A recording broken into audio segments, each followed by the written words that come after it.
unfair mo? Paano ako naging unfair? Explain mo naman. Hindi naman ako lumapit sa'yo eh.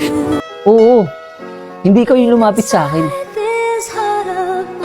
Pero ikaw yung nahulog.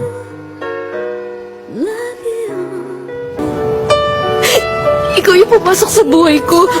Anong pumasok sa buhay mo? Walang pintuan ang buhay mo. Tandaan mo yan. You made me fall in love with you. Ano ba yan? Ano? Ako pa talaga yung dahilan para ma-inlove ka sa akin.